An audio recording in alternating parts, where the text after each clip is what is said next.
At the moment, I'm hanging out in one of the bogs that I have to cross in order to get to our land, and I noticed something quite special, and that is that this plant is starting to come back now that it's springtime.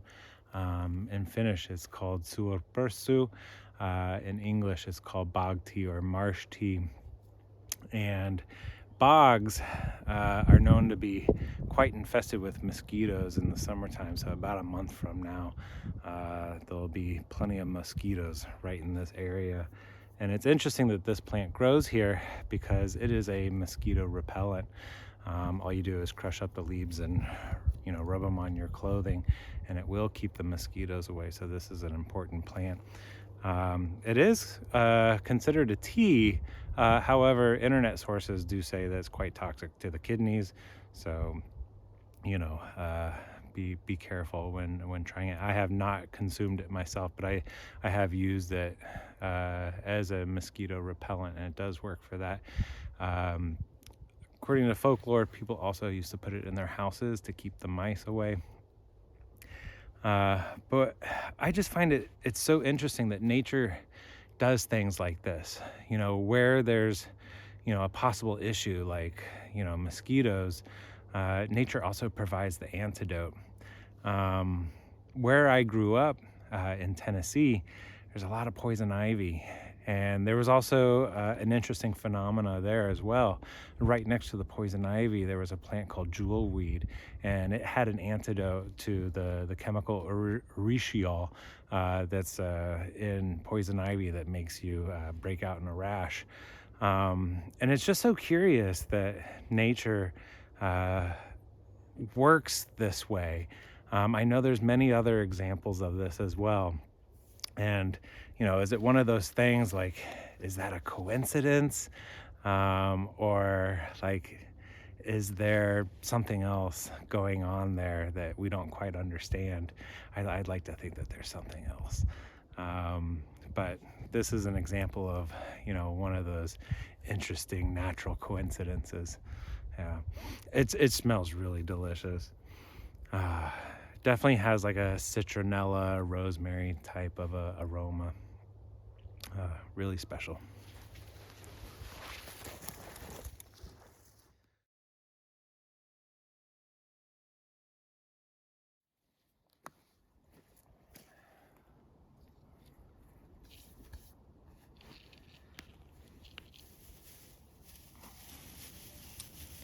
Emilia and the boys have joined me on the land today, and we're going to enjoy a cookout of campfire buns. The buns are a type of traditional Finnish bread called Pulla. Pulla comes in many shapes and forms, but is mainly characterized by its sweetness and being seasoned with cardamom. It is also, most often, eaten with coffee. A recent survey revealed that Finland ranked high among nations of coffee drinkers, with the average Finn drinking 3.5 cups of coffee per day. The correlation is that a lot of pulla is eaten as well, which might explain the recent development of my burgeoning dad bod.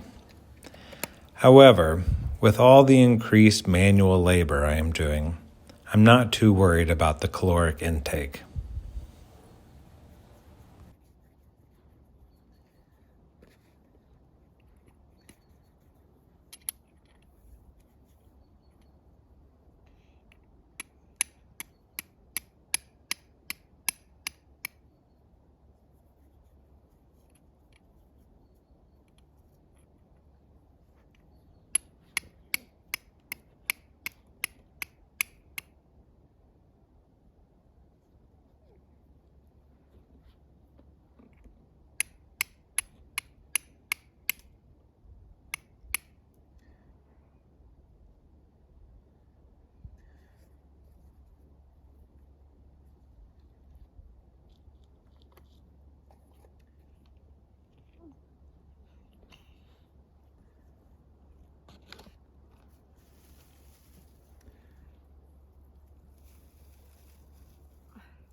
In order to bake the pulla, 2 tripods are set up on opposite ends of the fire.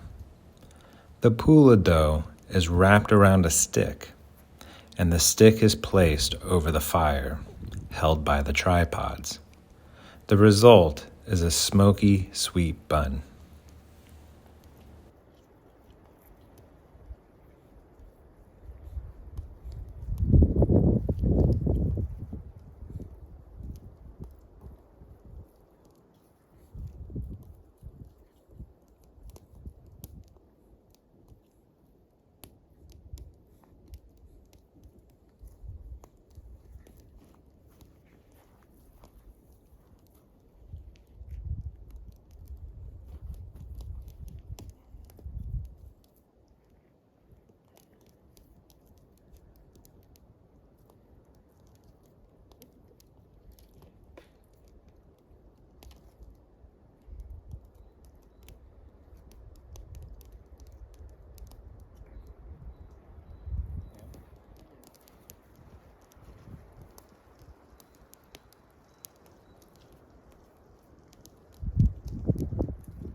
Very soon.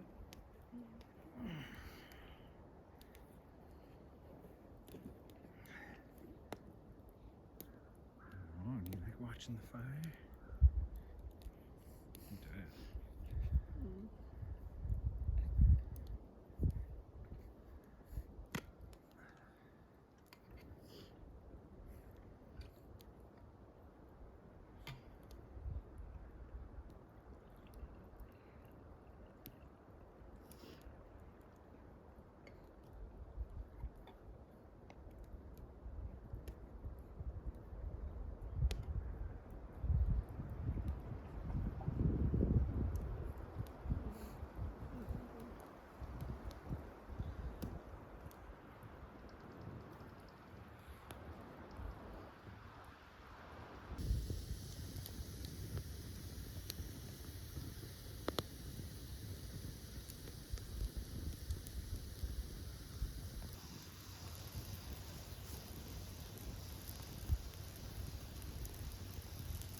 Emilia made some strawberry jam, which is placed inside the bun as an additional filling.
Where we have set up our firing is on a moss-covered rock outcrop that overlooks the rest of the land.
Earlier in the week, I spent multiple days taking down some trees that will be used in some building projects.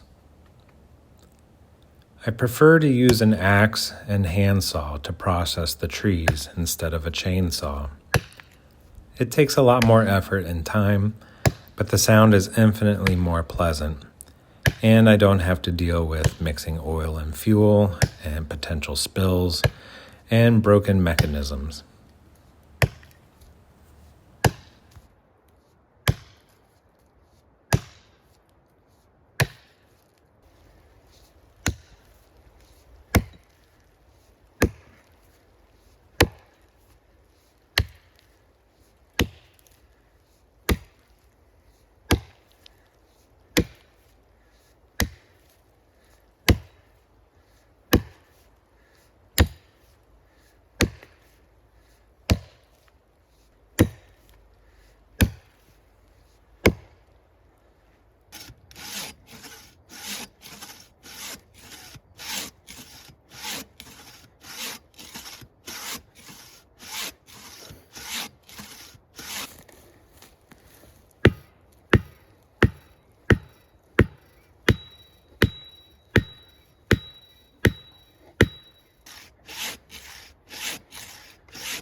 It's been a while since I've done this kind of work, and I'm a little out of practice, but it feels good to be getting back into the flow of things.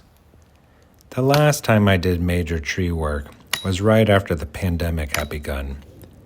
I had been living in Seattle, and after the city shut down, I was out of work. I have a background in a particular type of farming, so I took a job down in southern Oregon in the Applegate Valley. I found a living situation in a so-called intentional community.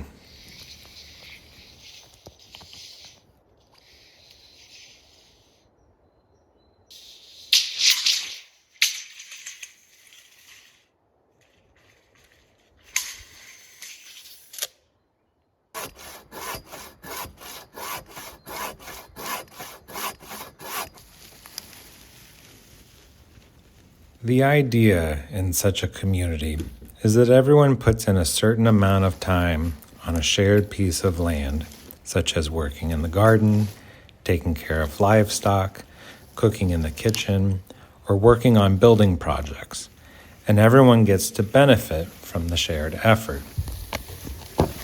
In this particular intentional community, my duties were in the garden and working on building projects. I processed quite a few trees that I then turned into goat pens, compost bins, and a house for the ducks. Unfortunately, there are downfalls to living in community, and this community was no different. Intentional communities seem to attract folks with, how should we say it, extreme personality traits. They also attract people who make a lot of promises and never follow through. People who are nowhere to be found when it's time to do actual work.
I've lived in a few of these communities in my life, and the story has always been similar.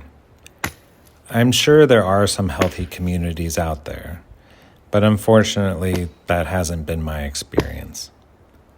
Perhaps at some point, we may try out having some other folks living on the land here, but for now, I'm pretty content with us doing the work ourselves.